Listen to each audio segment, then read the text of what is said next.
بسم اللہ الرحمن الرحیم۔ السلام علیکم۔ بخاری وائس میں خوش آمدید۔ قرآن مجید میں ہر نبی کی کوئی نہ کوئی دعا ضرور ہے۔ جیسے حضرت موسیٰ علیہ السلام کی دعا قرآن مجید میں کچھ اس طرح آئی: اے میرے رب، میرا سینہ کھول دے اور میرے لیے امر کو آسان کر دے اور میری زبان کی گرہ کھول دے تاکہ لوگ میری بات کو سمجھ سکیں، اور تو بنا میرے خاندان میں سے ایک وزیر میرے بھائی ہارون کو۔ یعنی اللہ نے ہر نبی کا کوئی نہ کوئی مددگار ضرور رکھا جو ان کی زندگی کے بعد ان کے وسیع بنے۔ اسی طرح حضور صلی اللہ علیہ وسلم نے بھی ایک دعا فرمائی جس کا قرآن مجید میں تذکرہ کچھ یوں ملتا ہے: اے میرے رب، مجھ کو جہاں بھی لے جا سچائی کے ساتھ لے جا، اور جہاں سے بھی نکال سچائی کے ساتھ نکال، اور مجھے اپنے پاس سے ایک مددگار عطا فرما۔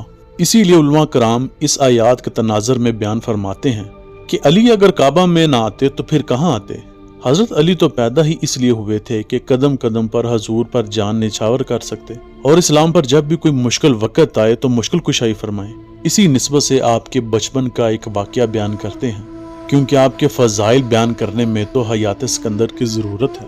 جب حضور صلی اللہ علیہ وسلم نے اعلان نبوت کے بعد تبلیغ کا سلسلہ شروع کیا تو قریش آپ کے خون کے پیاسے ہو گئے، مگر حضرت ابو طالب کی وجہ سے مزاحمت نہ کرتے، کیونکہ آپ مکہ کے سردار تھے۔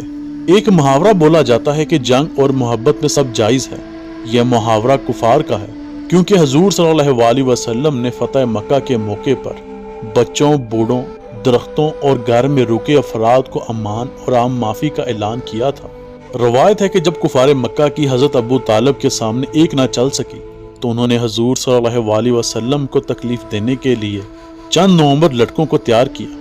حضرت علی جس طرح جوانی میں بہادر تھے اسی طرح بچپن میں بھی بہادر تھے۔ حضرت امام جعفر صادق سے روایت ہے کہ جنگ احد میں جب امام علی طلحہ ابن طلحہ سے نبر ازما ہوئے تو اس نے پوچھا کہ اے صاحبزادے تو کون ہے؟ آپ نے فرمایا میں علی ہوں، ابو طالب کا بیٹا۔ تو اس نے کہا اے قزیم، میں پہلے ہی جانتا تھا کہ تیرے سوا کسی کو بھی میرے مقابلے میں آنے کی جرت نہیں ہو سکتی۔ امام جعفر سے پوچھا گیا کہ حضرت قزیم سے کیا مراد ہے، تو آپ نے یہ واقعہ روایت فرمایا کہ جب پیغمبر اسلام مکہ میں تھے تو ابتدا میں تبلیغ اسلام میں حضرت ابو طالب کے ڈر کی وجہ سے کسی کو جرت نہ تھی کہ آپ کو روک سکے، چنانچہ کفار مکہ نے چند نوعمر نوجوانوں کو ابھارا۔ جب پیغمبر اسلام راہ میں چلتے تو یہ پتھر پھینکتے اور مٹی ڈالتے، کیونکہ آپ اور حضرت ابو طالب عمر رسیدہ ہونے کی وجہ سے انہیں کچھ نہ کہتے۔ تو ایک دن ان لڑکوں نے پھر یہی حرکت کی۔ تیسرے دن آپ امام علی کو اپنے ساتھ لے گئے۔ اس وقت آپ ان لڑکوں کے ہم عمر تھے، اور جب ان نوجوانوں نے پھر یہی حرکت کی تو خدا کا شیر ان پر جپٹ پڑا اور ان کے منہ اور دانت توڑ دیے۔ لڑکے اپنے گھوڑوں کو روتے ہوئے لوٹے، اور اس دن سے آپ کا نام قزیم پڑا۔ قزیم کے معنی وہ تلوار ہیں جس کے دانتیں نہ ہوں، یعنی بچپن میں ہی آپ تلوار کی مانند تھے، جبکہ حضور صلی اللہ علیہ وسلم کی ایک تلوار کا نام کسیب بھی تھا۔